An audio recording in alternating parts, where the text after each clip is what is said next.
I'm Dr. Jim Partington, and I'm a board-certified behavior analyst and a licensed psychologist who's been working with children with disabilities, including autism, since the early 70s. I'm best known for my work in the area of what's called verbal behavior, and also for my assessment, the assessment of basic language and learning skills revised, also referred to as the ABLLS-R. The ABLLS-R has an online version that we call WebABLLS. And at WebABLLS.net, we are now adding some new analytics features that will allow parents and teachers to get statistical information about the child's assessment results and also see graphs so that they can see how the child has changed as a result of effective intervention techniques. In this segment, what I'd like to do is show you how to conduct the statistical analysis of the scores that were entered into the WebABLLS application and how you can develop graphs to show the changes in the learner's performance over time. As you're aware, with the ABLLS grids, it allows you to do an assessment and then fill in the scores to see what the child can and can't do. Then you develop your program, and then you come back 6 or 9 months later and you update the assessment to show what progress the child has made. Now, in this case, it's very simple to see that the child's made a lot of progress in certain areas and still has a long way to go in others. But what we can do in the WebABLLS program now is when we're in the full grid view, we're able to go up here and add an analysis of those scores. And when we click on that, it allows us to assign a date when we want to do the analysis. It allows us then to determine which assessment we want to run the analytics on. And in this case, I've selected to get a table analysis using a single assessment. And this is when the child was 2 years, 6 months of age.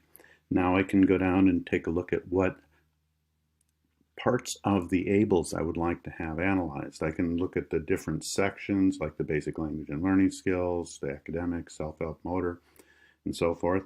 And I can also look at each of the individual categories. There's 25 categories and I can pick and choose which ones I want to include. In this case, I picked the basic language and learning skills section and it automatically picks those 15 first categories or repertoires. If I change it to language skills only, it's a small subset of the basic language and learning skills section, and it includes 7 of the categories.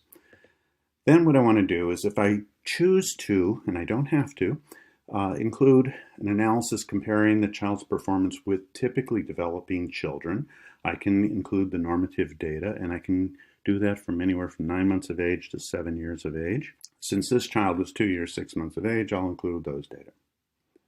I can also then decide which type of graphs I would like to see. I can have the total item scale, the total score scale, or graphs using a percentage scale. And I'll show you what that means in just a minute.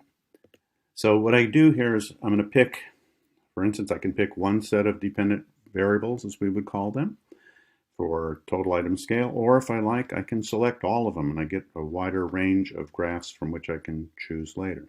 Once I save the analysis, I will then get a screen pop up that shows me what I've selected, and if I don't like what I've selected, I can go back and make a change down in the lower left-hand corner.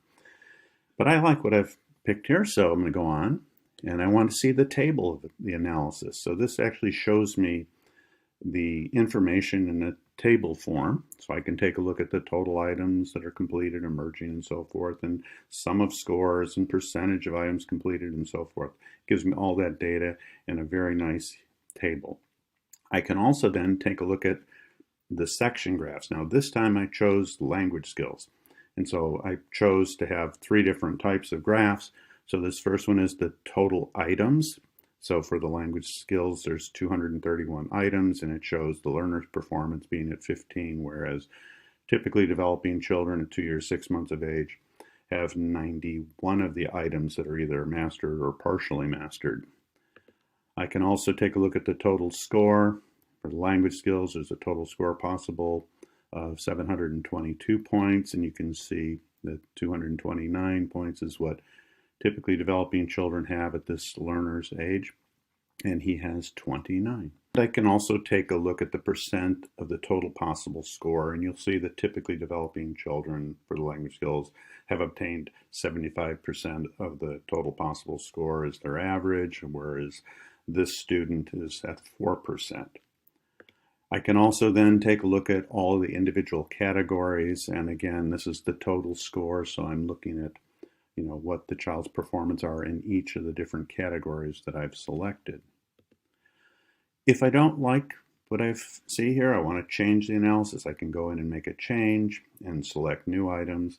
I can also download a report that fills in all the information that I've requested into a Word document that can be edited to provide to third-party insurers. So here's an example of the report. Again, it describes what the changes were, what the child was able to do, and so forth. And again, it's totally editable. Now, if I want, I can also compare multiple assessments. And in this case here, I'm showing you 2 assessments.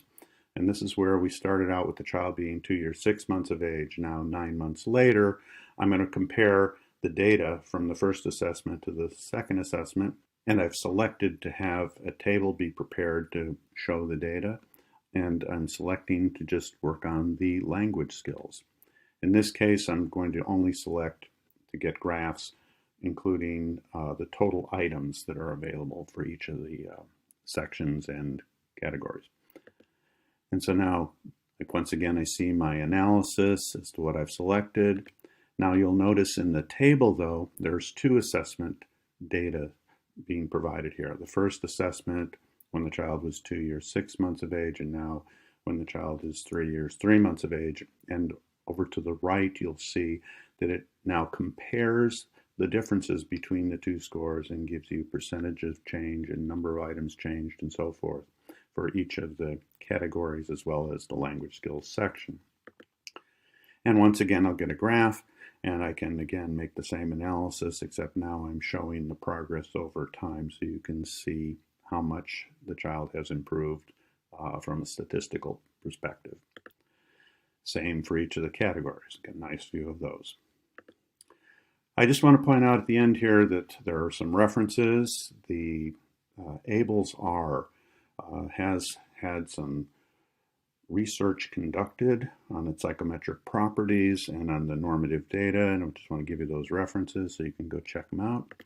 Also, you should check out our website. We've got a lot of different resources available to you that you can check out from these resources. We have the Teach Your Children Well series books, which are written for parents and teachers as well as consultants to effectively implement evidence-based teaching procedures. Also, you can learn more about the ABLLS-R and about verbal behavior methodology. And if you visit our website, we do have a lot of useful information. There's resources for clinicians, educators, and parents. We, for instance, will, for parents, take commonly asked questions that parents are wondering about and give answers to them in resources to help them figure out what to do to help their child. Same thing for educators, how can they best implement these procedures in their classrooms and so on.